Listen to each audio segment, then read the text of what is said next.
Hello hello. हाँ भाई। So once again hello and welcome. देखो भाई और भाइयों, नहीं बहनें भी हैं, देखो भाई और बहनों, कहानी ऐसी है कि तुमने लास्ट क्लास में कैपेसिटर थोड़ा थोड़ा देख लिया था, थोड़ा थोड़ा इंट्रोडक्शन देख लिया था, सीरीज पैरेलल की थोड़ी थोड़ी बेसिक बातें कर ली थी। थोड़ी अच्छी बातें करते हैं, है ना। सुनो, एक डाइलेक्ट्रिक है इस तरीके से, दो प्लेट हैं, इसमें अपन ने डाइलेक्ट्रिक ऐसा भर दिया, ये टोटल डी है, इसमें आधा डाइलेक्ट्रिक भर दिया, D/2। ओके, ये D/2 भर दिया और इसका जो डाइलेक्ट्रिक कांस्टेंट है अपने को दिया है 3। इसका जो एरिया है वो A है। तो हमसे पूछा है फाइंड इक्विवेलेंट कैपेसिटेंस। इसका C इक्विवेलेंट हमसे जानने की इच्छा रखता है कि इसका कैपेसिटेंस क्या होगा। देखो, जब सिंपल क्वेश्चन होता, अगर इसमें कुछ नहीं भरा होता या फिर अगर कुछ नहीं भरा होता तब तो सीधा इसका आंसर होता एप्सिलॉन नॉट A/D। डू नहीं, तो सिंपल इसका फॉर्मूला होता है एप्सिलॉन नॉट A/D। अगर ये फुल भरा होता तो यही कैपेसिटेंस हो जाता K एप्सिलॉन नॉट A/D। लेकिन समस्या क्या है, ना तो ये फुल भरा है और ना ही ये खाली है। कैसा भरा है? आधा। जब ये आधा भरा है तो यहाँ पर जो भी इन प्लेट्स के बीच का सेपरेशन है, इस सेपरेशन को डिवाइड करके मुझे समझना पड़ेगा कि आखिर क्या करना है।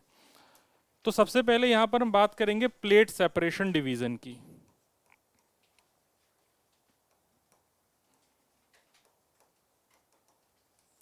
देखो, प्लेट सेपरेशन डिवीजन की बात यह है कि ये टोटल प्लेट है, इसको मैं दो कैपेसिटर मान सकता हूं।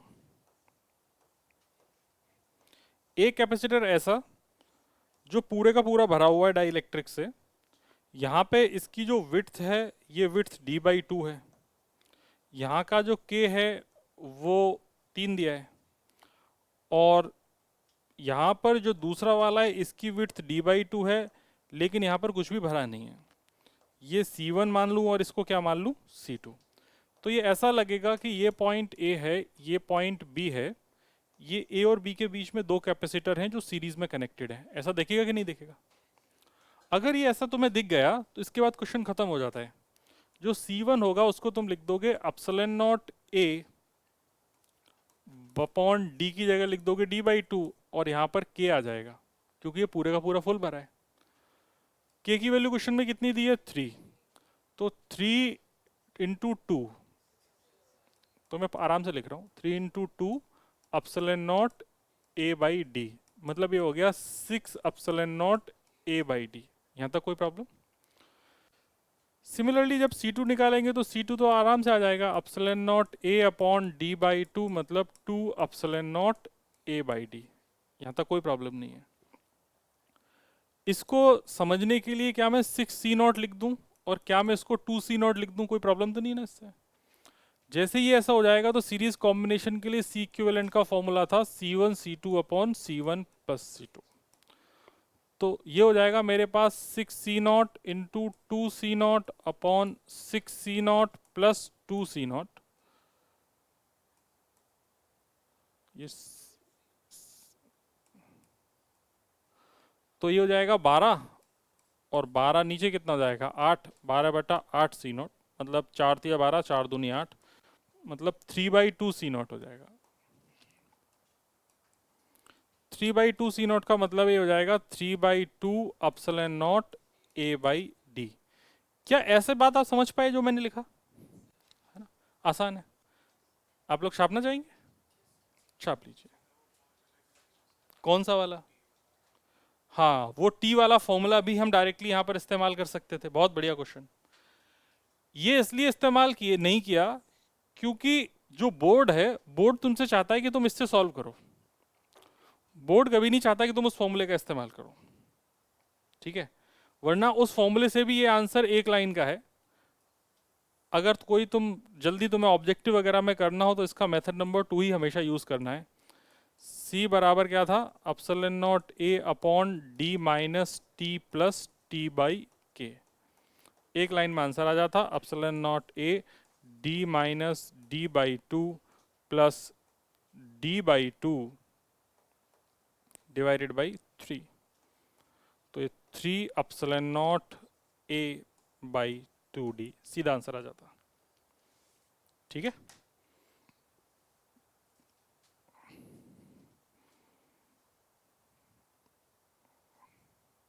सीधा आता कि नहीं आता, चेक करना। सॉल्व तो करो, क्या आ रहा है सॉल्व करने पे?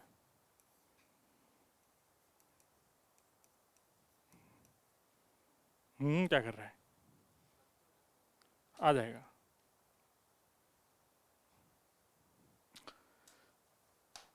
ये बात समझ में आ गई? अभी तुम्हें समझ में आएगा आखिर मैंने यही क्यों सिखाया तुमको भी, क्योंकि अभी प्लेट सेपरेशन डिवीजन में तो सीधा फॉर्मूला लग गया, जब मैं अभी एरिया सेपरेशन करूंगा तब ये फॉर्मूला काम ही नहीं करेगा। ठीक है, देखते हैं।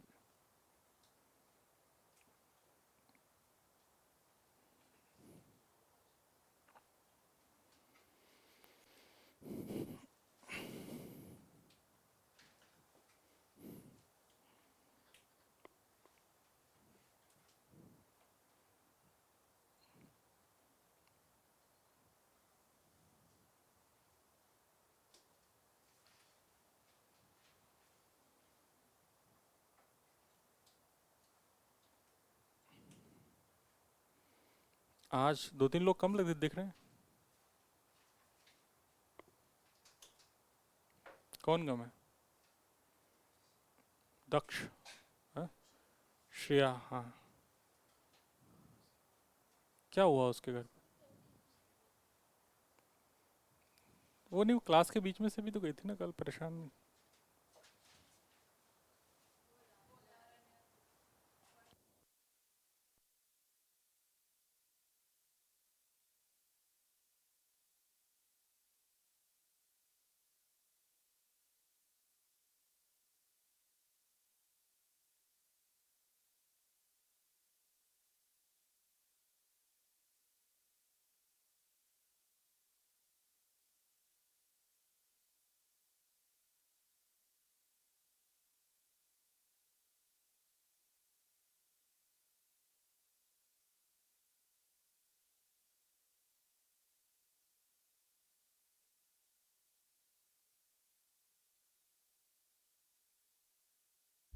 भाई इतना टाइम मत लगाया करो लिखने में,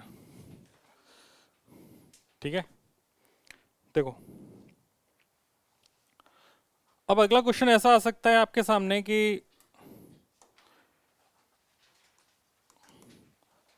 यही दो प्लेट है, लेकिन इस बार ना मैंने डिवीजन ऐसे कर दिया, इस बार के ऊपर दे दिया, सपोज करो 3 के ऊपर दे दिया। ऊपर जिस एरिया में ये भरा गया है डाइलेक्ट्रिक, ये एरिया a/2 इधर है और खाली एरिया a/2 इधर है, इनके बीच का सेपरेशन अभी भी d ही है।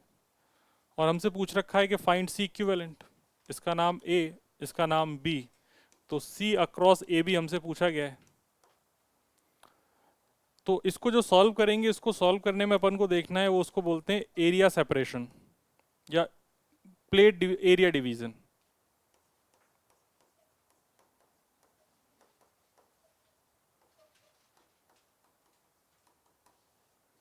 प्लेट का जो एरिया है इसको अपन को डिवाइड कर देना है। तो जैसे आप इसको डिवाइड करेंगे दो हिस्सों में तो ऐसा दिख रहा होगा, क्या आप सोच पा रहे हैं?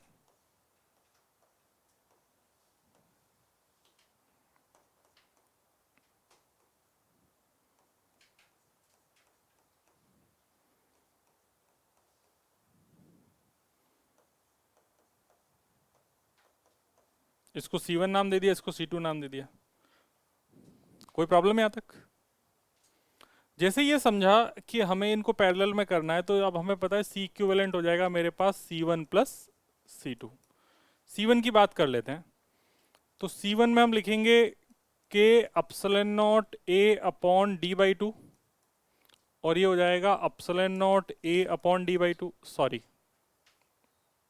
A/2, और इधर आ जाएगा D, यहाँ पर भी A/2, इधर आ जाएगा D, क्योंकि अब एरिया है वो आधा हुआ है, प्लेट्स के बीच का सेपरेशन तो अभी भी D ही है।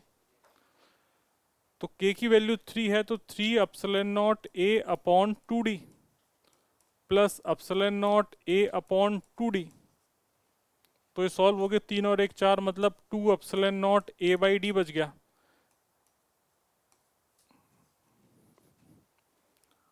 सही बात है, कहाँ ध्यान है तेरा? जीवन में क्या कोई कष्ट चल रहा है? तो ध्यान इधर रख बेटा। मतलब पैरेलल में जो फॉर्मूला था सी इक्विवेलेंट का इस पैरेलल कॉम्बिनेशन के लिए, ये तो हमें पता ही है, ये पैरेलल कॉम्बिनेशन बन गया।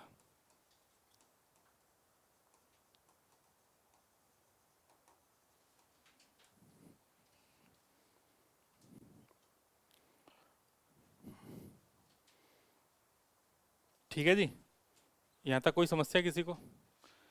इसी बात पे ना एक ट्रिकी क्वेश्चन आपके लिए ये ऐसा पूछा जा सकता है। दो पैरेलल प्लेटें हैं,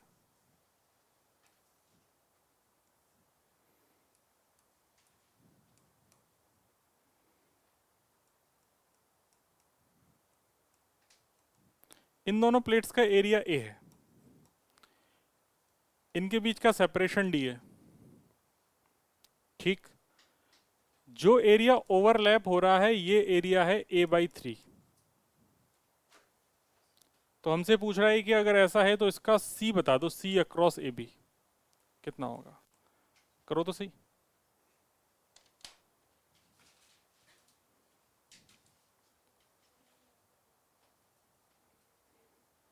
एरिया की जगह कितना लेना है अपन को, ध्यान रखना है एरिया हमेशा कौन सा एरिया है? Overlapping area. तो सी अक्रॉस जो ए बी हो जाएगा वो हो जाएगा मेरे पास अपसलन नॉट ए की जगह आ जाएगा A by 3 by D, that's it, खत्म। ठीक है जी, तो ये छोटी छोटी बातें थी।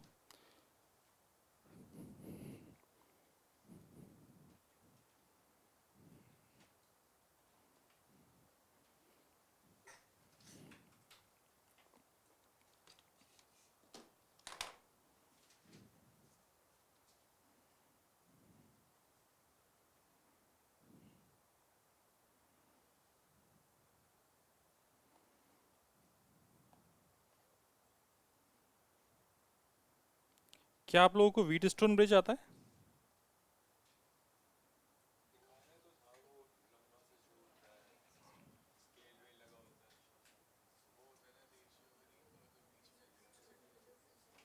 हम्म, हाँ।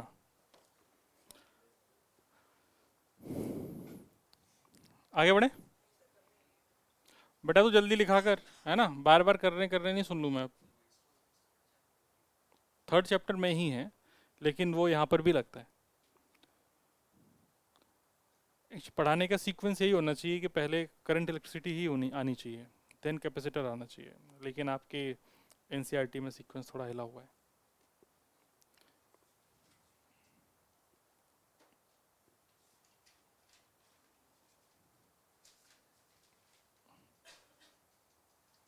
ठीक है जी, तुम बताओ अभी।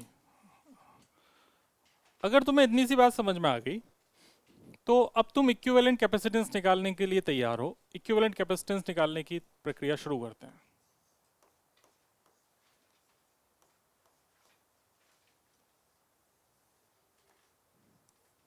ये सारे के सारे आइडेंटिकल कैपेसिटर हैं, सबका कैपेसिटेंस सी ही है। सी अक्रॉस ए भी हमसे पूछा गया है, आप लोग बता सकते हैं? अच्छा, एक तो क्वेश्चन मैं बताऊं ना। देखो, इनको करने का क्या तरीका होता है, पहले इस तरीके की बात कर लेते हैं। प्लेन वायर का पोटेंशियल सेम रहेगा, ठीक है, जब तक कि बीच में कोई एलिमेंट नहीं आ जा रहा। जैसे इस पॉइंट का नाम ए है तो इसका भी नाम ए होगा, इसके हर एक पॉइंट का नाम ए ही रहेगा। नाम रखना मतलब उनका पोटेंशियल सेम है तो नाम सेम है। नाम किससे डिसाइड हो रहा है? उनके पोटेंशियल से। जैसे ये पॉइंट का नाम बी है तो इसका भी नाम बी होगा, इसका भी नाम बी होगा, इसका भी नाम बी होगा। समझ गए? क्योंकि ये सारे के सारे प्लेन वायर हैं। सर, क्या मैं इसको तोड़ के एलिमेंट को अगर इधर जाऊंगा तो पोटेंशियल सेम रहेगा? तो आंसर है नहीं, क्योंकि अगर कैपेसिटर को तोड़ के अगर आप उधर जाओगे तो पोटेंशियल बदलेगा। लेकिन इंटरेस्टिंग बात यह है कि यहाँ पर इन दोनों के अक्रॉस जो नाम है वो सेम आ गया है। सेम आने का मतलब है कि ये प्लेन वायर से जुड़े हुए हैं बाहर से। इसीलिए तो नाम सेम आया है। अगर ऐसा है तो सॉल्व करने के लिए सिंपल तुमको ए और बी ऐसा लिख लेना है। ए और बी लिख लिया। ए और बी के बीच में ऊपर वाला एक कैपेसिटर है, लगा दो, इसका काम खत्म। ए और बी के बीच में दूसरा कैपेसिटर है, ये लगा दो, इसका काम खत्म। बी और बी के बीच में एक कैपेसिटर है, यहां पे लगा दो, ठीक। अब एक बात बताओ, अगर एक ही पॉइंट पर कैपेसिटर के दोनों सिरों को अगर मिला दें तो वो कैपेसिटर तुम्हारे किसी काम का है क्या? नहीं। अगर इसके अक्रॉस कोई पोटेंशियल डिफरेंस ही नहीं होगा तो क्या ये कोई भी एनर्जी सेव करेगा? इस पे कोई चार्ज आएगा क्या कभी? अगर ये V ही जीरो है, V मतलब पोटेंशियल डिफरेंस होता है, तो अगर इनकी दोनों पॉइंट के दोनों प्लेट्स के बीच का पोटेंशियल डिफरेंस जीरो, तो इस पे चार्ज हमेशा कितना रहेगा? इसका मतलब ये वाला मेरे किसी भी काम का कैपेसिटर रहने वाला नहीं है। तो एक पॉइंट ऐसा लिख लेंगे कि if potential across both plates, if potential across both plates of capacitor is same, then it is of no use, then it is of no use, bracket में लिख दो शॉर्ट सर्किटेड। ये शॉर्ट सर्किट हो गया है।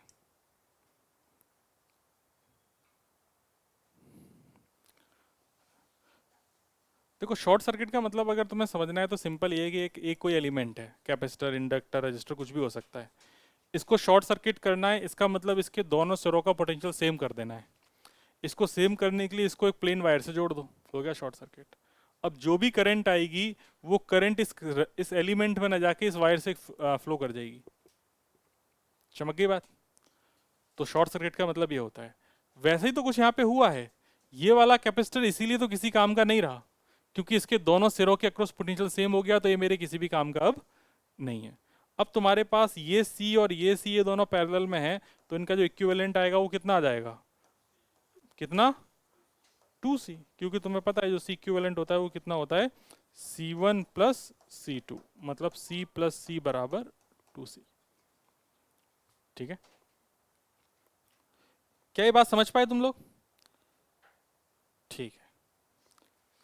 ये short circuit का मतलब अगर लिखना है तो यहाँ ये चित्र बना के लिख देना, इसका मतलब होता है शॉर्ट सर्किट।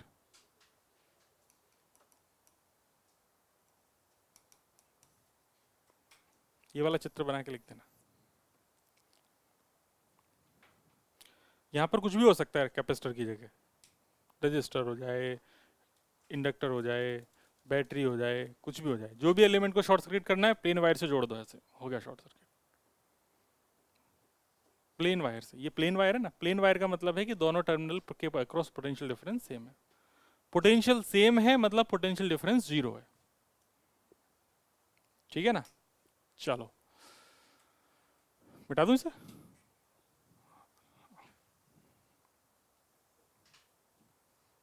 ठीक है जी, आगे की बात करते हैं। आप लोगों को ही सॉल्व करना है, फटाफट आंसर बताते जाने हैं, ठीक है बेटा? सी इक्विवेलेंट चाहिए मुझे हर क्वेश्चन में, सी अक्रॉस ए बी।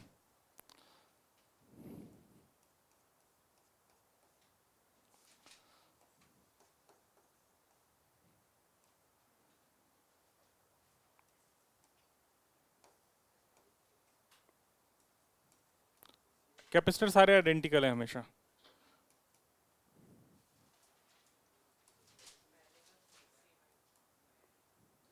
करो,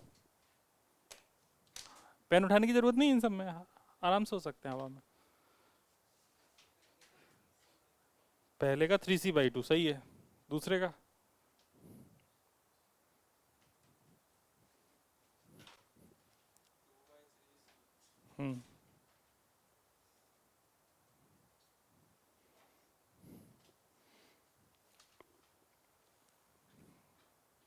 आज अपन इस चैप्टर को खत्म कर देंगे।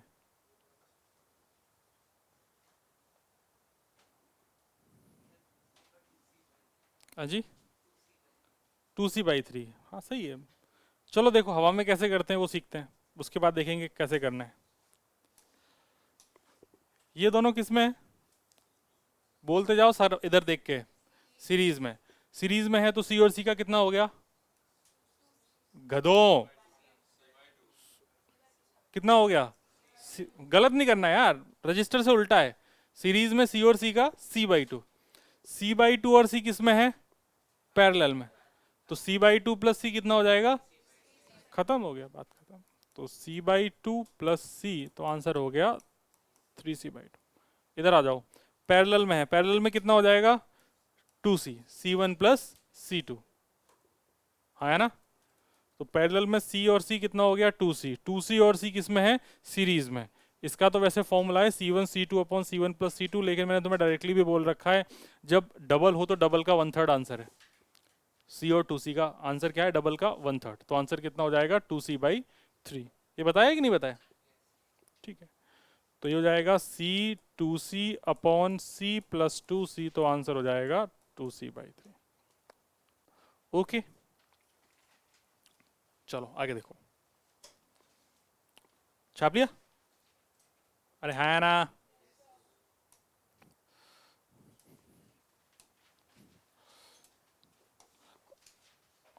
देखो, इस कॉन्फ़िगरेशन को व्हीटस्टोन ब्रिज कहते हैं।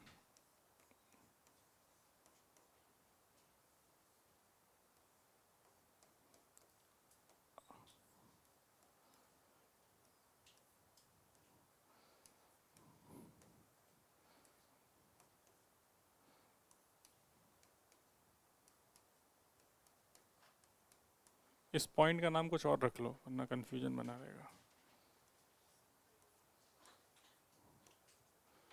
ठीक है, ये कॉन्फ़िगरेशन है, इसको व्हीटस्टोन ब्रिज कहते हैं। गेहूं पत्थर ब्रिज। तो व्हीटस्टोन ब्रिज में ऐसा है कि अब ये है व्हीटस्टोन, लेकिन ये बैलेंस्ड कब होगा? तो बैलेंस्ड व्हीटस्टोन की कंडीशन होती है C1 upon C2 is equal to C3 upon C4। ठीक है, अगर C1 अपॉन C2 और C3 अपॉन C4 इनका रेशियो बराबर है तो इसका मतलब ये बैलेंस्ड कंडीशन में है। अगर ये बैलेंस्ड है तो इसका क्या मतलब होता है? इसका मतलब ये होता है then potential of point M is equal to potential of point N। इन दोनों का पोटेंशियल सेम रहेगा। अगर VM और N का अगर पोटेंशियल सेम हो गया तो इसका मतलब C5 ऑफ नो यूज। तो इसका मतलब then C5 is of no use.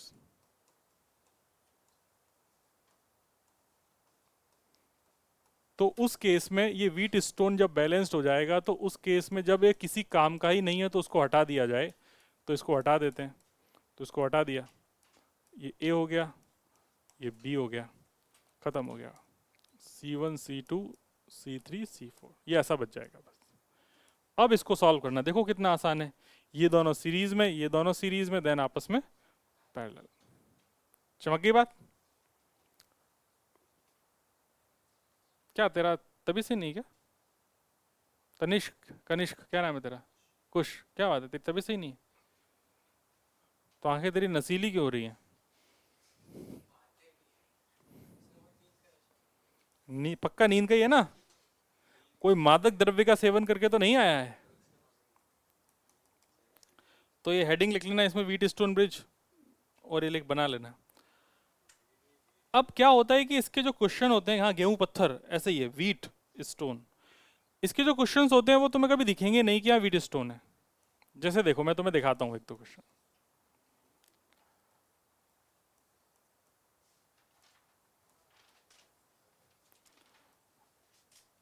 इसको देखने पे तुम्हें कभी महसूस ही नहीं होगा एक बार में कि ये व्हीट स्टोन ब्रिज है, लेकिन ये है व्हीट स्टोन।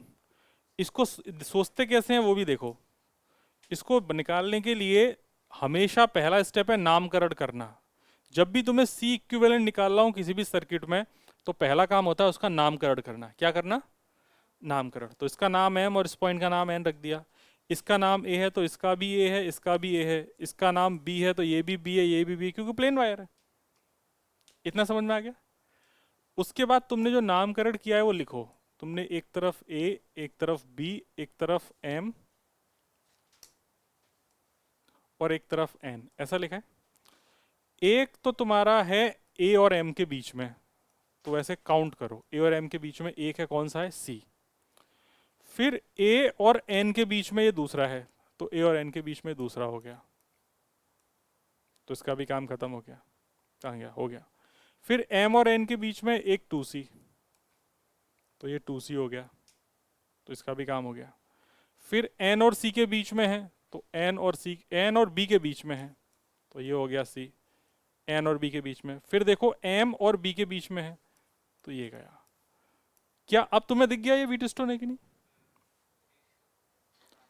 क्या ये बैलेंस्ड है? ये c upon C is equal to C upon C, मतलब बैलेंस्ड है। अगर ये बैलेंस है तो कौन सा बेकार है? तो तुम्हारे लिए अब ये क्वेश्चन यही तो बच गया बस। ये a, ये b, ये c c c c c c किस में है, सीरीज, तो c c सीरीज में तो कितना हो गया इसका, c/2। ये वाला भी नीचे किस में है, c/2, c/2 किस में है, पैरेलल में, तो सी ए बी कितना हो गया, c/2 प्लस c/2, तो कितना हो गया, सी स्क्वायर कहाँ हुआ, सी तो इक्विवेलेंट इज सी। हाँ, तुमने क्या कर दिया? क्या तुम सीरीज पैरेलल देख पा रहे हो? सीरीज पैरेलल तो साफ साफ दिख रहा है। ये बताओ, इस पूरे डिस्कशन में किसी के पेट में कोई दर्द है क्या? नो सर या सर, तो तुम्हारी औकात के बाहर है। एक लाइन में सुन लो, अगर ये अनबैलेंस्ड व्हीटस्टोन ब्रिज है, इसे सॉल्व करना तुम्हारी औकात के बाहर है। केवीएल केसीएल तुम नहीं लगा पाओगे इसमें, क्योंकि वो लगाना जब तक सीखोगे तब तक करंट इलेक्ट्रिसिटी पहले पढ़नी पड़ेगी उसके लिए तुमको।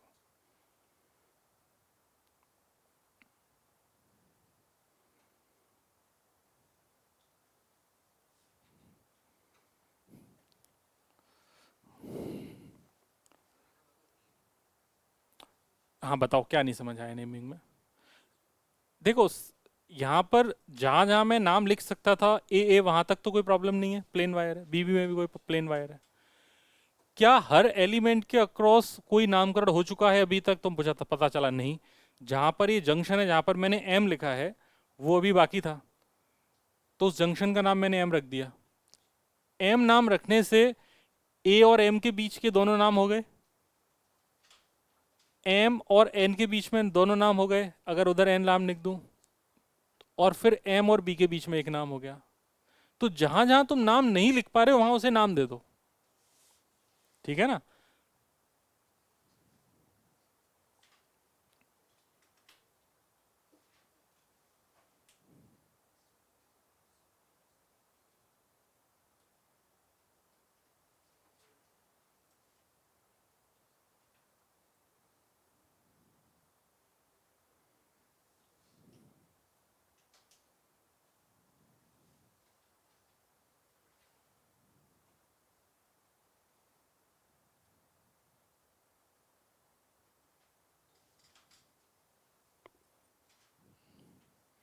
ठीक है जी, यहां तक खत्म, आगे बढ़े, चलो।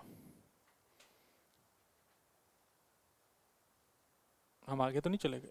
हाँ, अब अगर तुमको ये चीज समझ में आ गई, तो फिर थोड़े से क्वेश्चंस की बात कर ली जाए।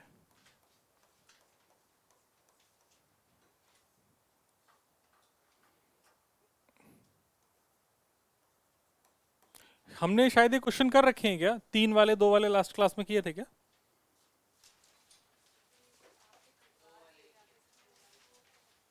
ठीक है।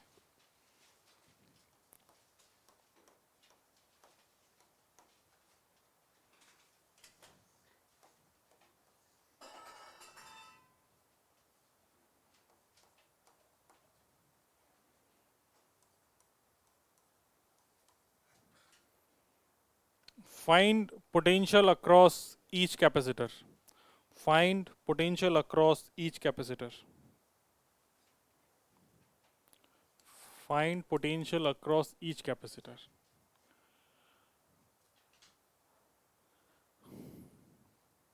ठीक है, लिख लिया। अब सुनो, इसका एक तरीका क्या हो सकता है, लिखना बंद करो अब सब, अब सुनो मेरी बात। अगर इसको तुम्हें करना है तो इसको करने का एक तरीका ये हो सकता है कि सबसे पहले मैं यहाँ से जो भी चार्ज है वो चार्ज निकाल लूँ। चार्ज निकालने के लिए मुझे निकालना पड़ेगा C इक्विवेलेंट इंटू वी। यही चार्ज इन पर हर एक प्लेट पे डिपॉजिट होगा, क्योंकि सीरीज में क्या सेम रहता है, चार्ज। पहली वाले जिस प्लेट का एनकाउंटर होगा वो प्लेट पहले पॉजिटिव होगी, दूसरी वाली नेगेटिव होगी। यहाँ से हाई टर्मिनल है ना, तो हाई वाला पॉजिटिव है और इस ये वाला नेगेटिव। फिर अगेन प्लस माइनस ऐसे चार्ज डिपॉजिट होता जाएगा।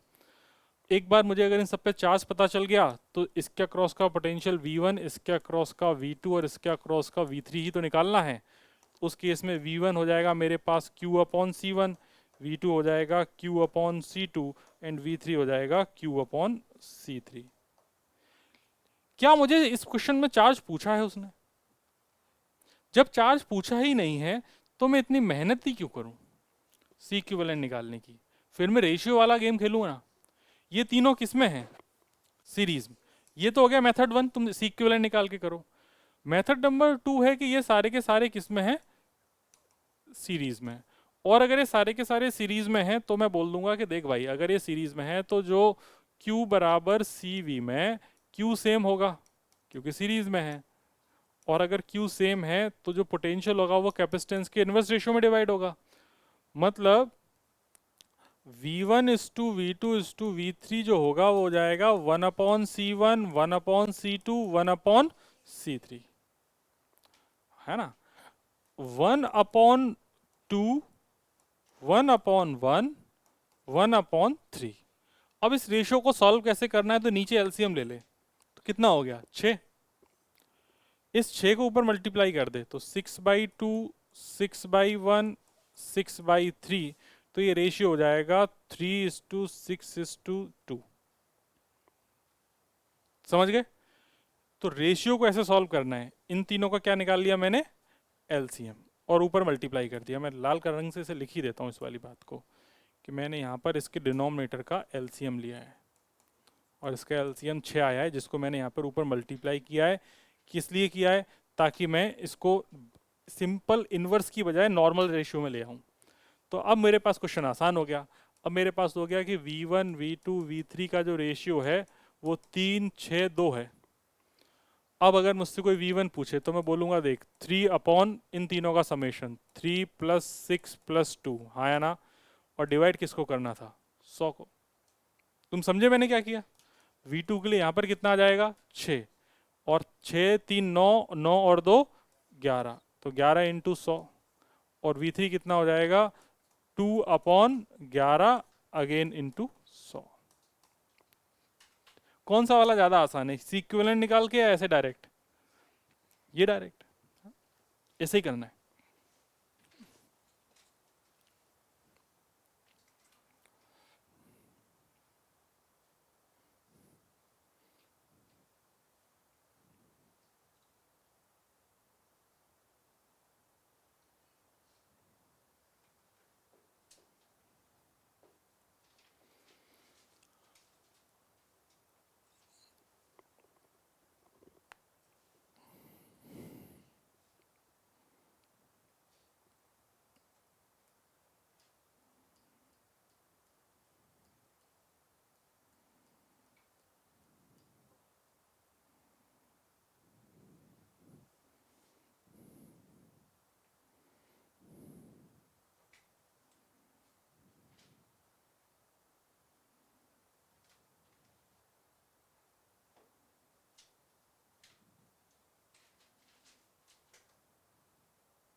रेशियो लेना तो सिखा दिया था, रेशियो लेने में कोई डाउट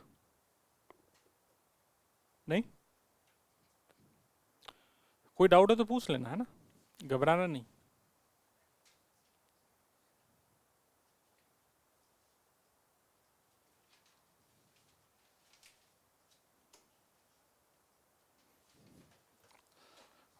आओ थोड़ी सी चीज़ें और मज़ेदार करते हैं। अच्छा नोट करना बाकी, अरे करो भाई नोट करो।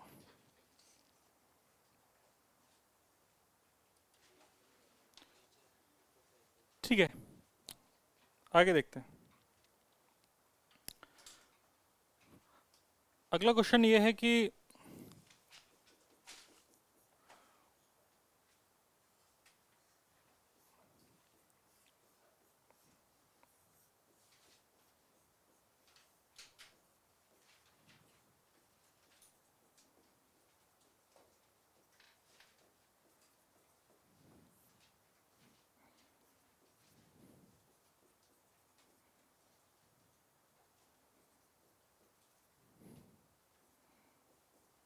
ये 4 कैपेसिटर हैं ए बी सी डी।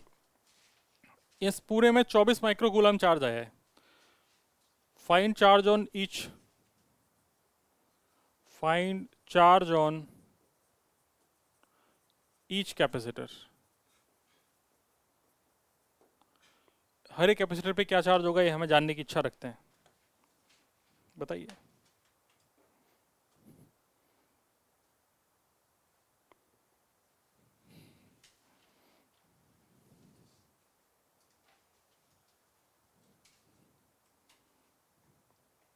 आप लोग बताएंगे मैं बताऊं?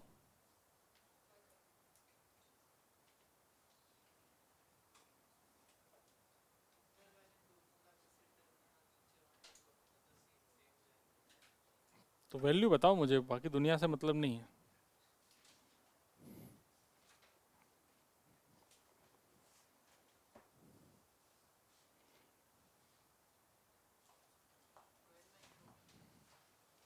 हम्म, कितना? 12 माइक्रोकूलम ना?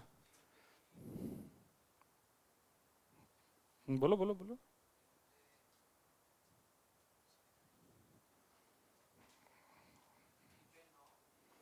गदहा। सीरीज में तो सेम चार्ज होगा कि अलग अलग होगा? तो फिर 3 और 6 कहां से हो जाएंगे? मार खा के जाएगा क्या आज? गलती कर रहा है। अच्छा उसकी टेंशन नहीं कि मार खाऊंगा, उसकी टेंशन है कि इतनी दूर तक आप कैसे आओगे, आपको कैसे कस दूं मैं। ठीक है भाई, तो तुझे यहीं बुला लूंगा मैं अपने पास, कूट के वापस भेज दूंगा। देखो इसमें ऐसा है कि इसकी दोनों ब्रांच आइडेंटिकल है कि नहीं है? हाँ है ना। हमें पता था Q बराबर सी वी पैरेलल में क्या सेम होता है, V सेम इन पैरेलल।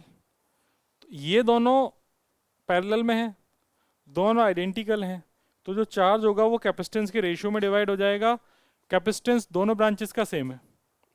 अगर इसका नाम मैं रख दूं M, इसका नाम रख दूं N और इसका नाम कुछ और रख दूं, वैसे तो सेम ही होगा लेकिन नाम मैं अभी समझाने के लिए कुछ और रख दे रहा हूँ, इसका नाम X और Y, तो मैं ऐसे बोल सकता हूँ capacitance across M N is equal to capacitance across X Y, क्योंकि एलिमेंट ही सेम है, बस आगे पीछे ही तो जोड़े हैं।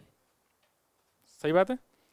तो इसकी वजह से जो चार्ज होगा, जो charge in M N branch is equal to charge in X Y branch, equal बढ़ जाएगा।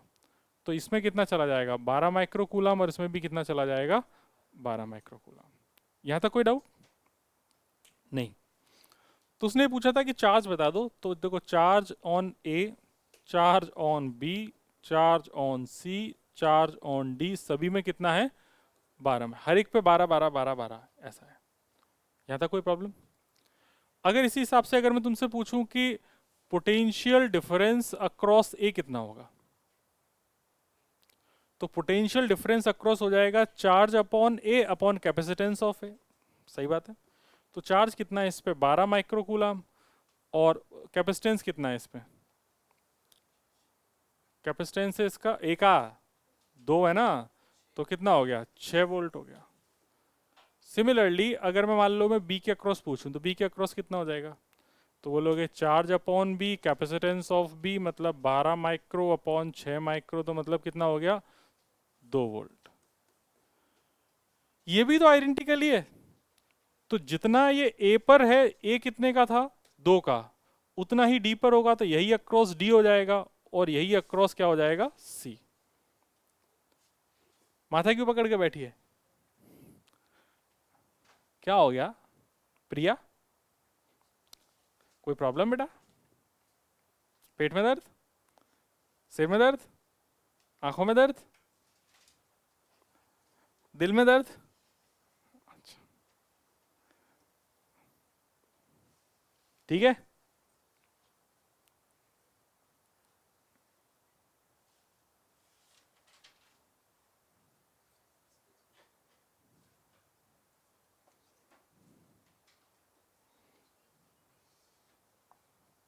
क्या कर रहे हैं?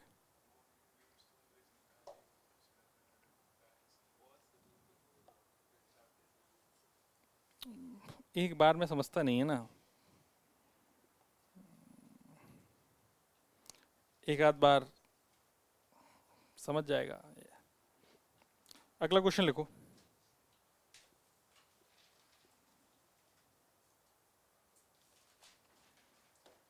यही बना देता हूं, दूसरे पेज में क्या ही बनाना।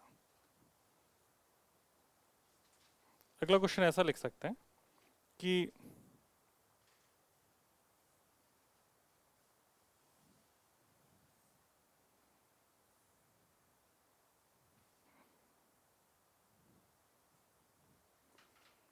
ठीक है, A and B are two identical capacitors. A and B are two identical capacitors. A and B are two identical capacitors. A dielectric slab is inserted. A dielectric slab is inserted in capacitor B while battery remains connected. While battery remains connected. A dielectric slab is inserted in capacitor B while battery remains connected.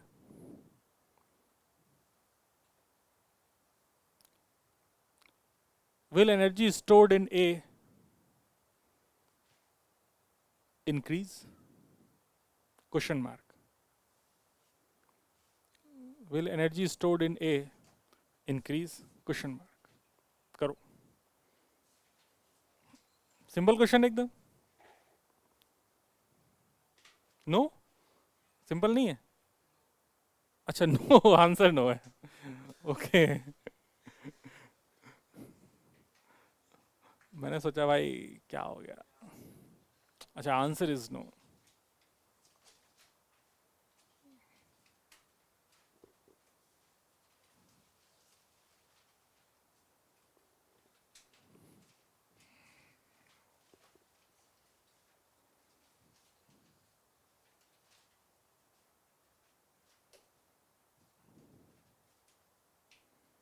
क्या लग रहा है, yes या no?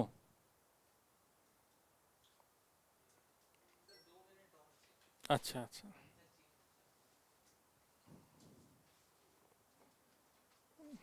हाँ भाई Shubham, solve कर रहा। पड़ोसी क्या कह रहा है तुम्हारा? क्या नाम है तेरा? सौमिल? हर्षिल? यस, पता नहीं। अरे पीछे वाले मोहल्ले में क्या लग रहा है आंसर? अच्छा 2 मिनट, अरे अरे अरे 2 मिनट में भी नहीं आएगा बेटा, मत परेशान हो। यस और नो के अलावा और कोई आंसर हो भी नहीं सकता ना।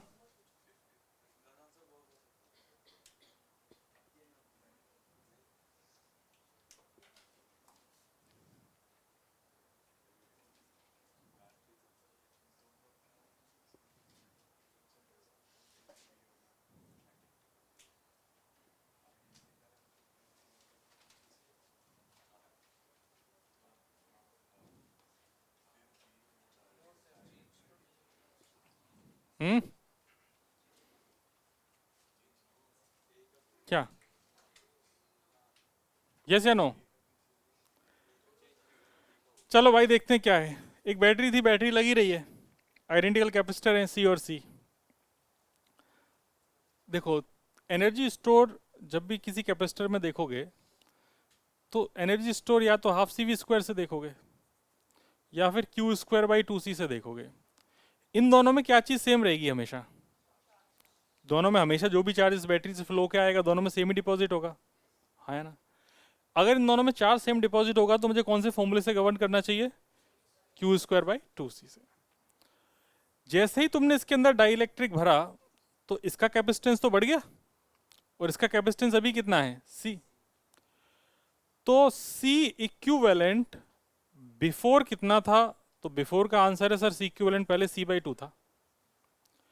और डाइलेक्ट्रिक तुमने जब इसमें ठूस दिया तो डाइलेक्ट्रिक ठूसने के बाद C इक्विवेलेंट कितना बचा, तो तुम कहोगे देखो सर ये हो जाएगा sir C1 C2 upon C1 plus C2, तो हो जाएगा sir K upon K plus 1 into C। जरा बुद्धि सोच के बताओ ये बढ़ा या घटा है C/2 से,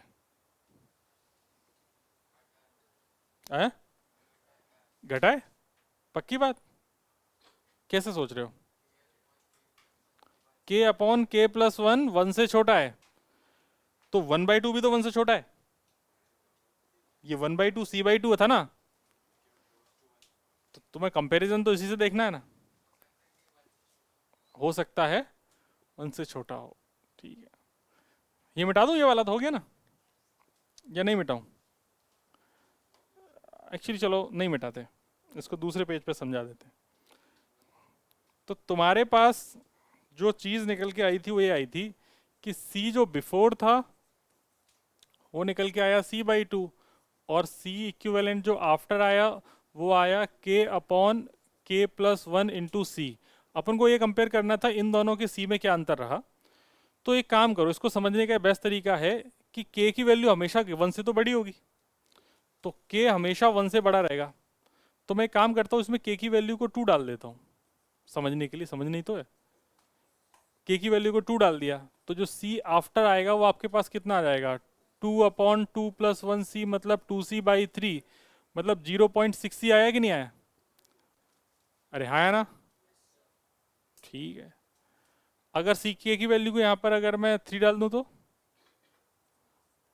3C/4, 3C/4 कितना होता है 0.7C, मतलब 0.5 से तो ज़्यादा ही है ना, ये तो 0.5C है, 0.5C से ज़्यादा ही है ना हमेशा।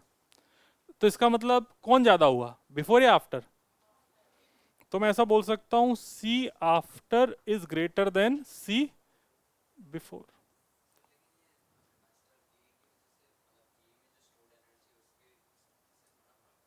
अभी बता रहे हैं ना, अभी वही गेम है। अब जो तुम्हारे पास एनर्जी स्टोर A में थी वो कितनी थी, हाफ CV² या फिर Q²/2C, या इसको अगर मैं एग्जैक्ट निकालना चाहूं तो V/2, और यहाँ पर जो चार्ज, या इसको V/2 ही रहने दो, तो हो जाएगा 1/4 और 1/8, 1/8 CV² इतनी एनर्जी थी पहले इसके अंदर A के अंदर। अब A के अंदर एनर्जी कितनी हो जाएगी,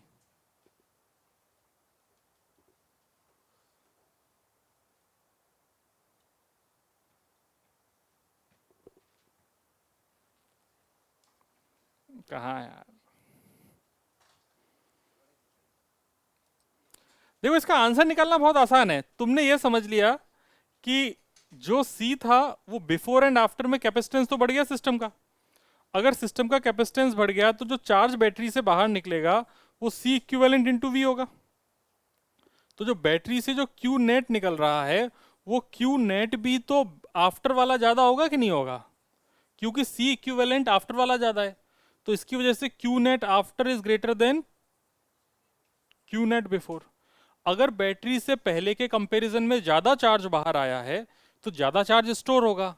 अगर ज्यादा चार्ज स्टोर होगा तो इस A में, अगर मैं A के बारे में बात करूं तो A को ऐसा समझ लो, पोटेंशियल एनर्जी ऑफ A या एनर्जी स्टोर्ड इन A ये थी Q²/2C। तो जो चार्ज स्टोर्ड है इस A में वो पहले के कंपैरिजन में बढ़ा कि नहीं बढ़ा। अगर Q इंक्रीज हुआ है तो U भी तो इंक्रीज होगा, तो इसका आंसर इंक्रीज होगा, यस। तो पूरी कहानी को एक बार वापस से देखो, तुमने डाइलेक्ट्रिक भर दिया, डाइलेक्ट्रिक भरने से सिस्टम का क्या बढ़ा, C इक्विवेलेंट। तुमने डाइलेक्ट्रिक भरा, डाइलेक्ट्रिक भरने से क्या बढ़ गया सिस्टम का, C इक्विवेलेंट। अगर सिस्टम का सी इक्विवेलेंट बढ़ गया तो इस बैटरी से निकलने वाला चार्ज भी बढ़ गया। अगर बैटरी से निकलने वाला चार्ज बढ़ गया तो इसका मतलब इसमें जो स्टोर्ड एनर्जी है वो भी पहले के कंपैरिजन में बढ़ गई। सिंपल। ठीक है, तो इसको शब्दों में चाहो ऐसे लिख सकते हो कि after inserting dielectric capacitance of the system increases, या capacitance of the system increased, capacitance of the system increased,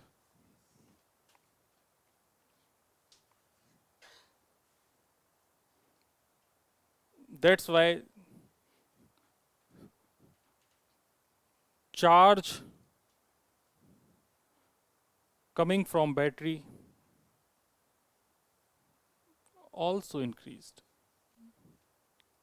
ये क्या हो गया, इसे रॉड क्यों लटक गई है? दैट्स वाई चार्ज, क्या लिखा? चार्ज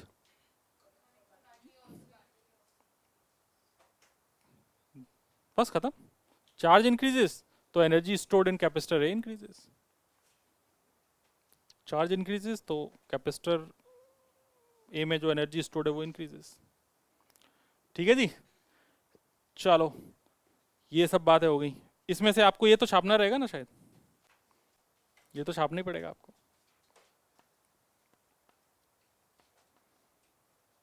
और देखें दो चार क्वेश्चन, बाद वाली स्लाइड कर देते हैं। ये तो समझाने के लिए लिखा है कि अगर इसमें डाल के देखना है तुम्हें समझना है कि आखिर क्या है, उसके लिए। क्योंकि ऐसे तो अपन आइडिया नहीं ले पा रहे ना बड़ा। वैसे तुम इसको मैं समझा सकता हूँ, अगर तुम्हें थोड़ा सा मैथ आता है तो इसको ऐसे भी समझ सकते हैं। देखो के को नीचे ले आओ तो हो जाएगा के प्लस वन बाई के, इसको ऐसा लिख दो C upon one plus one by K, हाँ या ना? अब के की वैल्यू हमेशा किससे ज्यादा है? वन से ज्यादा है। अगर के की वैल्यू हमेशा वन से ज्यादा है तो ये वाली क्वांटिटी जो है ये हमेशा वन से कम है, वन से कम होगी ना।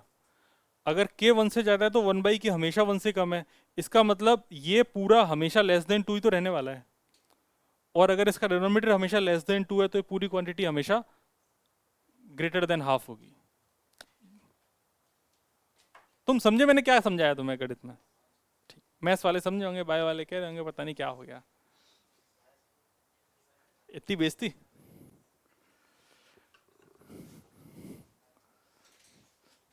ये लिखने की जरूरत नहीं, ये तो समझाने की बात है। ये नहीं लिखना है, ये लास्ट में। नींद में है ना तू? देखो अपने पास टाइम बचा है कितना, 15 मिनट, 17 मिनट, 15:43 हुआ ना। 17 मिनट में अपने जितने भी क्वेश्चन है कैपेसिटर के एनसीईआरटी के बच्चे हुए सब अपने को खत्म करने हैं और आपको ही सॉल्व करने हैं। इसका मतलब क्वेश्चंस बहुत इजी रहे होंगे। फटाफट करते हैं। तैयार? हाँ लिखो लिखो। तो दिमाग में जो भी चीज़ें हैं सारी किनारे रख के अब पूरा ध्यान बोर्ड पर रखना है। देखें आज स्पीड, कुछ लोगों का बता रहे थे कि भाई पेपर में उन्हें टाइम कम पड़ जाता है, तो भैया अपनी स्पीड पे ध्यान दो, कल के पेपर के लिए तो विशेष। हाँ हाँ, पैटर्न हमेशा यही रहेगा। आए हाय हाय, ये सब पैर स्लिप क्यों हो रहे हैं मेरे? अच्छा बटर गिर गया है, ओके।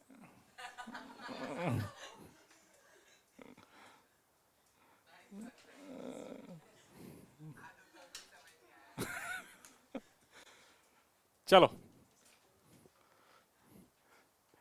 चलो भाई, सामने क्वेश्चन लिखने की जरूरत है नहीं, क्वेश्चन नंबर डालते हैं बस हमेशा की तरह अपन। देखो क्वेश्चन, मतलब क्वेश्चन सॉल्व करो।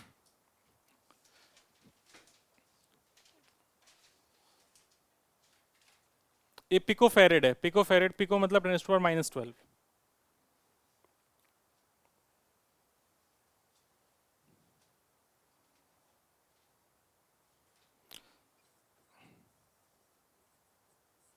ये तो फंडा होता ही है।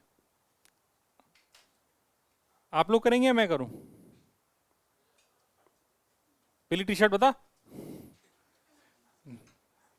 क्या नाम है तेरा? अरे ईशान कहाँ है ईशान? अच्छा, क्या नाम तेरा? ईशान मिश्रा। तूने मैसेज किया था ना, एक सेम तेरे नाम का बच्चा 11th में है। तो मैं पहले कंफ्यूज हुआ कि 11th वाला ये मेरे से 12th के लेक्चर क्यों मांग रहा है।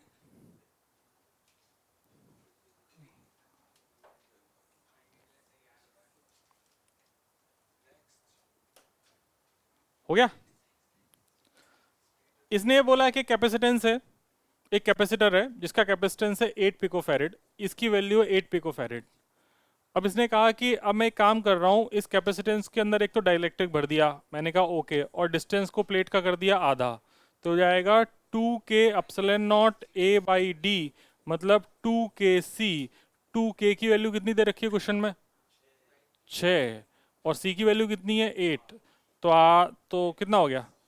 96 पिकोफैरेड। आंसर हो गया, खत्म। आसान है। एक भी क्वेश्चन तुम्हें टफ लग जाए तो मुझे बताना, एक भी सिंगल क्वेश्चन भी। हाँ, थोड़ा सा टफ है ना? क्या निकर बन गया है ना आज? अच्छा, पैर में उलझेगा नहीं ना? भगाऊंगा ना अभी तुझे यहाँ से। डन। कोई डाउट? भूमिका? अच्छा, होगा तो भी नहीं बताएगा? ऐसा है क्या? क्यों भाई? पापियो, ऐसा है क्या? नहीं नहीं, डाउट डाउट पूछ लेते ना। क्यों भी आदित्य, पूछता तो है नहीं तू कभी।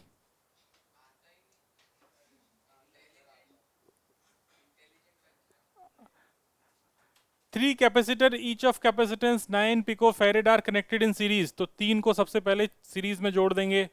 भैया क्वेश्चन कोई सा भी हो, चित्र पहले बनाना है। तो 9 9 9 pico farad, pico farad, pico farad. तो तीन कैपेसिटर है, इनमें पूछ रहा है कि टोटल कैपेसिटेंस कितना है? C/3। एन कैपेसिटर सीरीज में आइडेंटिकल, तो C/n। तो कितना हो गया? 3 हो गया। तो C इक्विवेलेंट हो गया C/n, मतलब 9/3, मतलब 3 पिको फेरेड। खत्म। इसमें कोई डाउट? सेकेंड पार्ट क्या है? What is the potential difference across each capacitor if the combination is connected to a 120 volt supply? तो 120 वोल्ट सप्लाई है तो इक्वल इक्वल हो जाएगा, तीन, मतलब 40 40 40। अब क्वेश्चन ये आता है कि पेपर में कैसे करना है, लिखना कैसे, ये भी तो आना चाहिए। तो लिखने के लिए देखो, पेपर में इसका करने का तरीका क्या है कि पहले तुम सी इक्विवेलेंट निकालोगे ऐसे, सीरीज में है, since these are in series, तो this plus this plus this, तो यहाँ से सी इक्विवेलेंट निकाल के लिख देना, ठीक है। ये हो गया स्टेप नंबर 1, पहला वाला खत्म। दूसरे वाले में क्या लिखोगे? पोटेंशियल डिफरेंस, तो तुम लिखोगे पहले Q, Q बराबर सी इक्विवेलेंट इंटू वी, मतलब ये लिखोगे 3 इंटू 120, तो 12×3 = 36, मतलब 360 माइक्रोकूलम। फिर निकालोगे इनके अक्रॉस कैपेसिटर, तो ये V1 V2, पिको है ना, मैंने शायद माइक्रो लिख दिया है। हाँ, पिको है, पिको। तो V1 हो जाएगा अपने पास कितना? Q/C1। V2 हो जाएगा Q/C2। V3 हो जाएगा Q/C3। ये लिखने के लिए बता रहा हूँ, बाकी इसको ऐसे सॉल्व करने की जरूरत नहीं, सॉल्व तो डायरेक्टली हो जाता है। मतलब इसमें पेन कहाँ उठाना है बताओ? 9 9 9, तो सी इक्विवेलेंट कितना हो गया? C/3, मतलब 3 हो गया, और तीनों आइडेंटिकल हैं तो 120 सेम रेशियो में डिवाइड हो जाएगा, तो 120 के 3 हिस्से करने, 40 40 40, सीधा आंसर। हाँ या ना? बाकी इससे बढ़िया क्वेश्चन अपन ने कर रखा है अभी, जिसमें अपन ने रेशियो निकाला था इनवर्स में, याद है? अगला,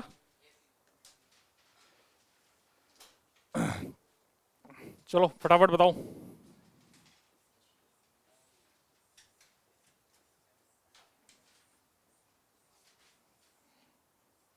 अरे आंसर नहीं आया अभी तक? आंसर बोलो, हाँ, टाइम नहीं चाहिए इतना।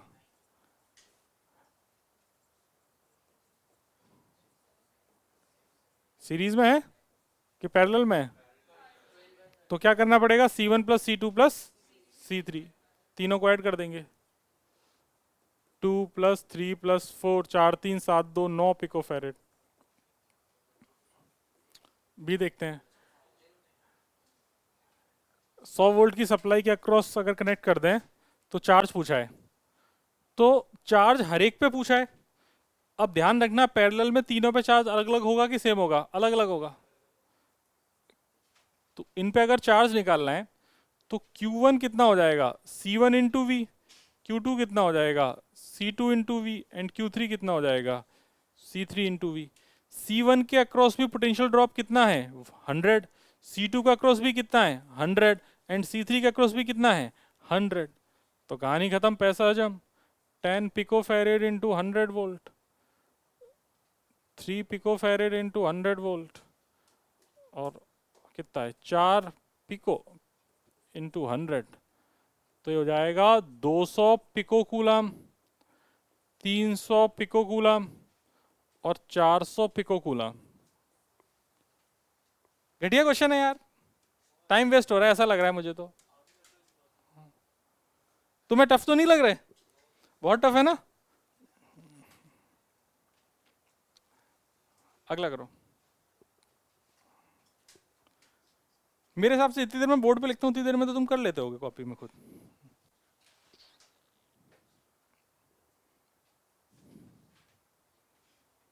एरिया दे दिया,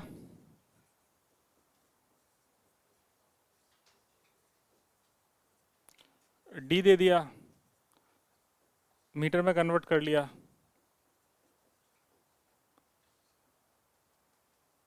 पहला वाला तो सिंपल है, एप्सिलॉन नॉट। क्या करना है, एप्सिलॉन नॉट की वैल्यू, हाँ उस बोलो, थोड़ा मुंह से बोलो।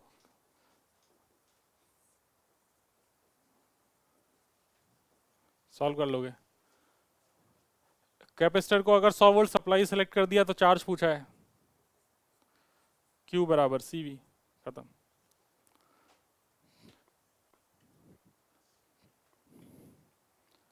सॉल्व कर, सॉल्व कर।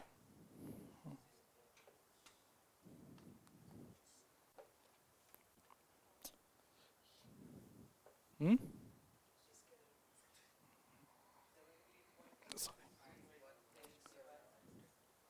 क्या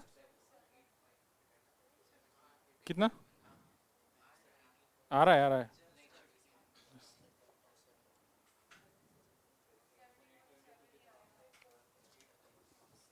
ठीक है जी, बहुत बढ़िया।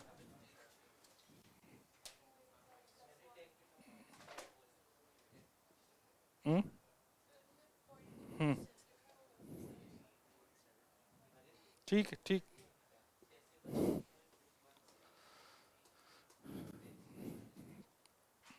कितना आ रहा है, 17.10 की पावर, चलो ये भी खत्म। 17.7 इंटू 10 की पावर -12, एंड V की वैल्यू कितनी है, 100। 100 ही है ना, कितना, हाँ 100 वोल्ट दिया है। तो 17.7 इंटू 10 रेज टू पावर -10, खत्म, कूलम। कौन है भाई, आगे चले। क्या कह रहा है, पीछे वाले एग्जाम्पल में अगर 3 mm की माइका शीट रख दी जाए, तो इंटरेस्टिंग बात यह है कि 3 mm की अगर माइका शीट इसके अंदर भर रहे हैं तो इनके बीच का सेपरेशन भी तो 3 mm ही था, तो इसका मतलब पूरे का पूरा भर दिया। तो जो C होगा वो K टाइम्स हो जाएगा कि नहीं हो जाएगा? तो जो भी तुमने पीछे आंसर निकाला था C का, कितना निकाला था, 17, 177, 12। तो मतलब ये हो जाएगा K times 17.7 into 10 raise to power -12। K की वैल्यू कितनी दे रखी है, 6। 6 into 17.6 into 10 raise to power -12। Solve कर लो, इससे C आ गया तुम्हारे पास। कितना आ रहा है, 106.2 into 10 raise to power -12 farad. अब वो कह रहा है कि ये तुमने जो प्लेट रखी है, इस प्लेट रखने से क्या हुआ, कैपेसिटेंस चेंज हो गया। तो बोल रहा है कि while the voltage supply remains connected, क्या पूछना चाह रहा है, एक्सप्लेन व्हाट वुड, अच्छा क्या होगा। तो देखो भाई, अगर तुमने यहाँ पर वोल्टेज सप्लाई को कांस्टेंट रखा है तो इसके क्रॉस क्या कांस्टेंट रहेगा, वोल्टेज। तो पहले वाले केस में अगर तुमने वोल्टेज सप्लाई को अगर कांस्टेंट रखना है तो इसमें V कांस्टेंट रहेगा, और इस पे जो चार्ज होगा वो C इंटू वी, मतलब ये हो जाएगा के सी नॉट इंटू वी। के सी नॉट इंटू वी में ये K टाइम्स चार्ज हो जाएगा, हाँ या ना।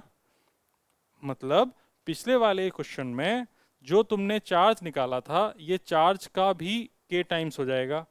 तो ये हो जाएगा तुम्हारे पास 6 इंटू कितना था, 17.7 इंटू 10⁻⁻10, इतना हो जाएगा। कितना हो गया, माइनस, कैलकुलेशन तुम्हारे भरोसे है, मैं नहीं देख रहा कैलकुलेशन, है ना, सही गलत सब तुम्हारे जिम्मे है। कह रहा है अगर मैं सप्लाई को डिस्कनेक्ट कर दूं, अगर मैं सप्लाई को डिस्कनेक्ट कर दूं तो चार्ज तो सेम ही रहेगा ना, और अगर मैं सप्लाई को डिस्कनेक्ट कर दूंगा तो चार्ज सेम रहेगा, लेकिन पोटेंशियल चेंज हो जाएगा, क्योंकि ये अब Q बाई सी, यहाँ पर जो Q था और जो C था वो C चेंज हो गया, ये अब के सी नॉट हो गया।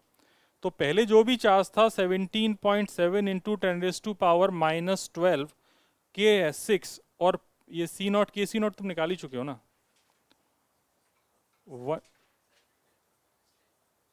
क्या बेटा,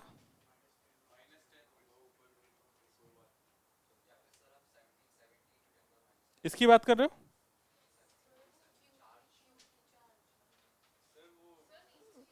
यहां या यहां,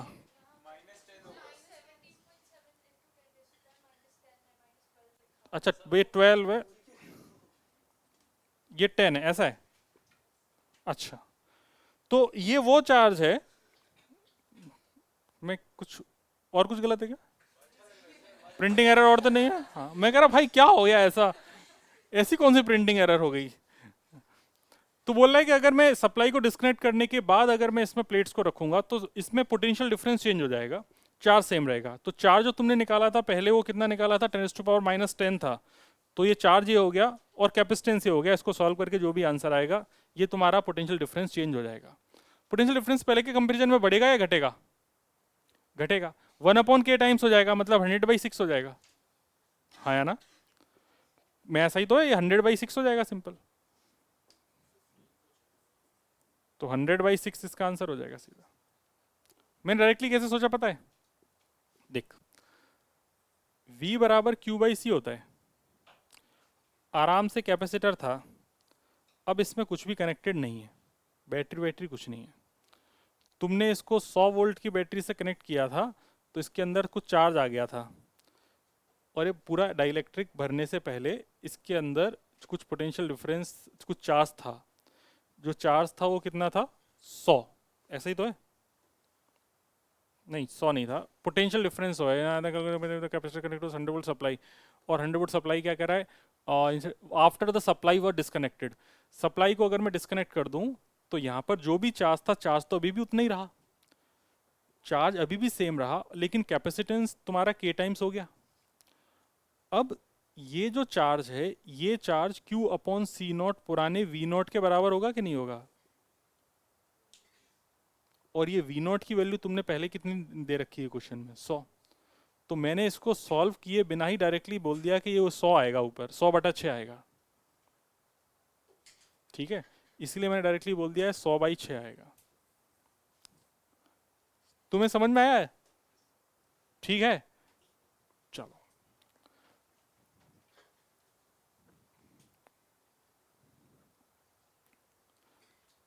अगला, तैयार हो, परेशान तो नहीं हो, हाँ? अरे तेरी बात मैं सुनता ही नहीं हूँ, तो क्लास में एक एक दिन छोड़ के आ रहा है, जाना है क्या 1 बजे कहीं, कोई बात नहीं, 2 मिनट और रुकेंगे, बस 2 ही क्वेश्चन है, खत्म। यार घटिया क्वेश्चन है, जल्दी बताओ आंसर।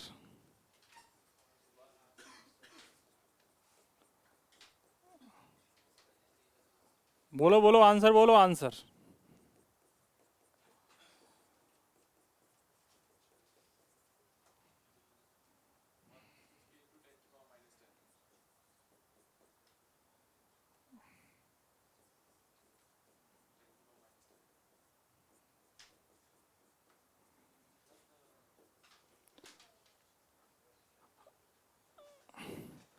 सही है क्या? अरे सी दे दिया, वी दे दिया, हाफ सी वी स्क्वायर पूछा है। हाँ या ना? सी दे दिया, वी दे दिया और हाफ सी वी स्क्वायर पूछ रखा है। आद्या, चमका? ठीक ठीक। पीछे मोहल्ले में इस चैप्टर का अंतिम क्वेश्चन।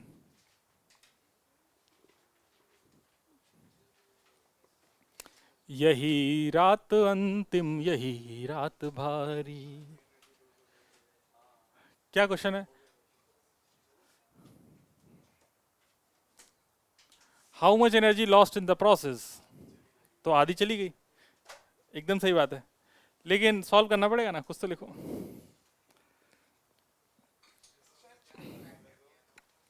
एक 600 पिको फेरेड का कैपेसिटर है, इसको अपन ने पहले 200 वोल्ट से चार्ज कर दिया। हो गया चार्ज। चार्ज करने के बाद इसको यहां से हटाया, इसका नाम ए, और वापस से जोड़ दिया एक दूसरे से। इस पे चार्ज कुछ प्लस क्यू माइनस क्यू आया है, तो ये प्लस क्यू माइनस क्यू है, यहाँ पर 0 0 है। ये ए है, ये बी है, ऐसा है। ये भी 600 पिको फेरेड का है और ये भी 600 पिको फेरेड का है। अब इनसे बोला गया है कि अब बताओ, जब कुछ देर के बाद ये रीअरेंज होके चार्ज आइडेंटिकल है तो आधा आधा बढ़ जाएगा। तो ये चार्ज जो बटेगा ये कितना हो जाएगा? ये चार्ज हो जाएगा तुम्हारे पास Q/2 Q/2, क्योंकि चार्ज तो कंजर्व रहेगा। -Q/2, इस पे -Q/2। तो पूछ रहा है इस प्रोसेस में कितनी एनर्जी लॉस्ट हो गई, ये हमने जानने की इच्छा रखते हैं। इसका ना मैं तुम्हें एक सिंपल तरीका बताता हूँ। इस पूरे क्वेश्चन को तो समझ गए क्या क्वेश्चन है? एक कैपेसिटर को एक बैटरी से चार्ज किया, हटाया, दूसरी अनचार्ज बैटरी से कनेक्ट कर दिया, फाइनली दोनों पे चार्ज इक्वली डिस्ट्रीब्यूट हो गया क्योंकि दोनों आइडेंटिकल कैपेसिटर थे। अगर ऐसा मुझे नहीं पता होता, अगर ये आइडेंटिकल नहीं होते, तो इस क्वेश्चन को कैसे करते? तो मैंने यहाँ पर कॉमन पोटेंशियल का एक फॉर्मूला याद किया था, याद है? C1 V1 plus C2 V2 upon C1 plus C2। हाँ, इसका यही मैं कह रहा हूँ, इसका एनर्जी लॉस्ट का भी फॉर्मूला मैंने लिखा रखा है। क्या था? Half C1 C2 upon C1 plus C2 into V1 minus V2 का होल स्क्वायर। सुनो, ये तो तुम्हारा ये C/2 हो ही गया, क्योंकि आइडेंटिकल है। C1 की वैल्यू भी C है और C2 की वैल्यू भी कितनी है? C। तो ये C प्लस C, तो C/2 बचा। यहां तक कोई डाउट? इसको ऐसे समझो कि एक कैपेसिटर को तो मैंने 200 वोल्ट से चार्ज किया है, दूसरे कैपेसिटर को मैंने 0 से चार्ज किया है, अनचार्ज है ना। तो V1 की वैल्यू तो मेरे लिए हो गई कितनी? 200। लेकिन V2 कितना है? 0। ठीक है, तो ये एनर्जी लॉस डायरेक्टली आ गई मेरे पास। C/4 इंटू 200 की पावर 2। C की वैल्यू कितनी है? 600 पिको फेरेड। तो 600 इंटू 10⁻⁻12 डिवाइडेड बाई 4 इंटू 2 का स्क्वायर 4, 4 इंटू 10⁻4। तो 4 से 4 कट गया, 6, 4 और 2 6, 6 इंटू 10⁻⁻6 जूल, मतलब 6 माइक्रो जूल। ये आंसर आ रहा है। आप लोगों का भी यही आ रहा है क्या? अब अगर ऐसा है तो मैं 2 मिनट और ले लूं आपके?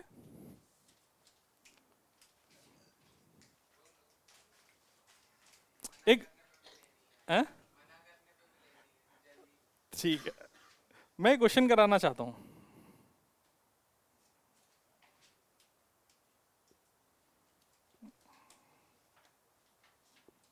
एक मिनट।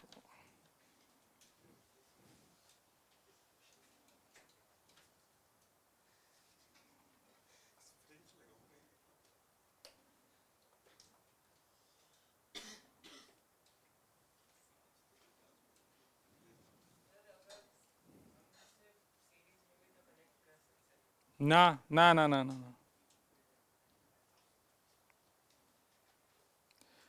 जैसे अभी जैसे तुम क्वेश्चन करते हो तो मैं मालूम भी नहीं पड़ता, पर उसमें कई जेई मेंस की नीट के क्वेश्चन करा देते हैं, है ना।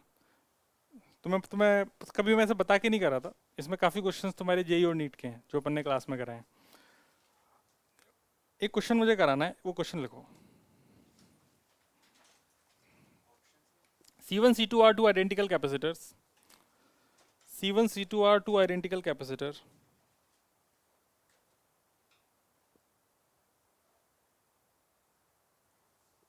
या आइडेंटिकल वाला ना करके अपन अलग अलग करते हैं, आइडेंटिकल इजी हो जाएगा, इजी काम नहीं कराना मुझे। क्वेश्चन ऐसा है कि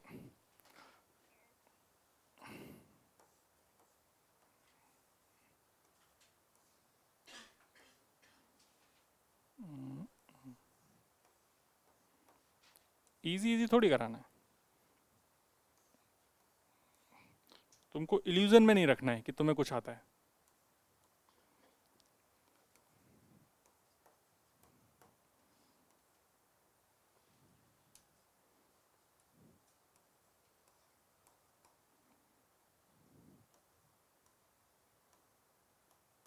लिखो question.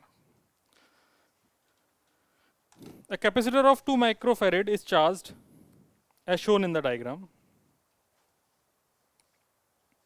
A capacitor of 2 microfarad is charged as shown in the diagram.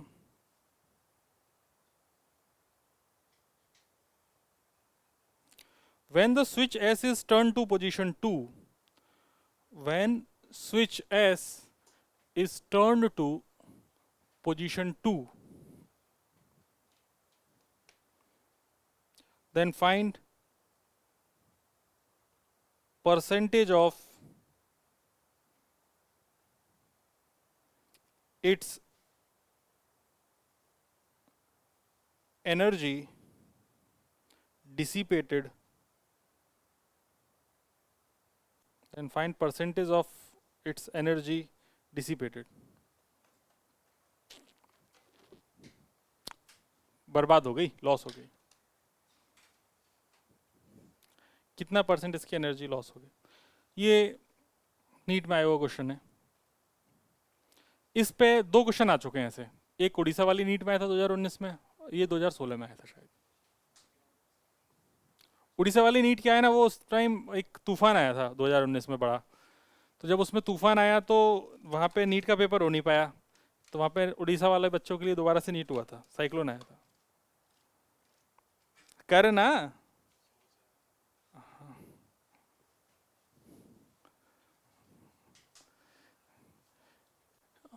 एक लाइन का क्वेश्चन है।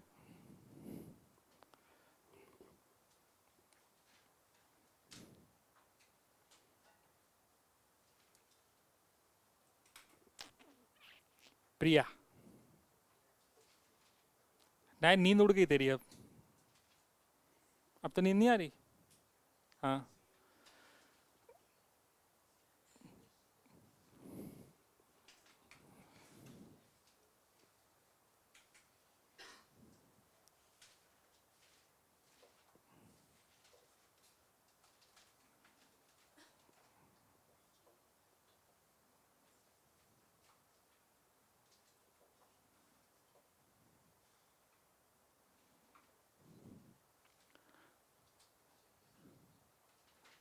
आज ये चैप्टर आपका ऑफिशियली समाप्त होता है बोर्ड के लिहाज से। अगली क्लास में अपन नीट जेई की कुछ प्यार मोहब्बत की बातें करेंगे, इलेक्ट्रोस्टैटिक और कैपेसिटर की।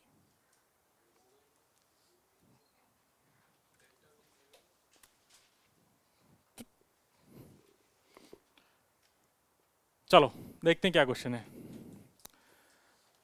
तो अभी ऐसा है कि अभी अभी जैसे सामने जो तुम्हारे फिगर बना हुआ है, इस फिगर को देखने पे ये बताओ कि सर्किट कितना है, क्या इस सर्किट में भी 8 माइक्रोफैरेड इंक्लूडेड है या नहीं है। अभी तो सिर्फ तुम्हारे पास जो ये सर्किट दिख रहा है, इस सर्किट में इतना सही सर्किट है बस, हाँ है ना। तो ऐसा बोल सकते हैं कि 2 माइक्रोफैरेड को चार्ज किया गया V वोल्ट से, सही बात है। इसके बाद अपन ने इसको यहां से हटा लिया, अपन ने कहा हटो, और फिर इसको इधर कनेक्ट कर दिया। जब अपन ने इसको इधर कनेक्ट किया तो अब ये फिगर ऐसा हो गया कि ऑलरेडी एक चार्ज कैपेसिटर है 2 माइक्रोफैरेड, इसको एक अनचार्ज कैपेसिटर 8 माइक्रोफैरेड से कनेक्ट किया गया है। ये तो फुल्ली चार्ज है, प्लस क्यू माइनस क्यू, इस पे कितना है 0 0। तो मैं ऐसा बोल सकता हूं कि 8 माइक्रोफैरेड को 0 वोल्ट से चार्ज किया गया, हाँ है ना। और ये पूछ रहा है कि अब बताओ जब ये चार्ज रीअरेंज होगा इसमें तो इसमें कुछ एनर्जी लॉस होगी, तो बोल रहा है कितना परसेंट एनर्जी लॉस हो गई इसकी।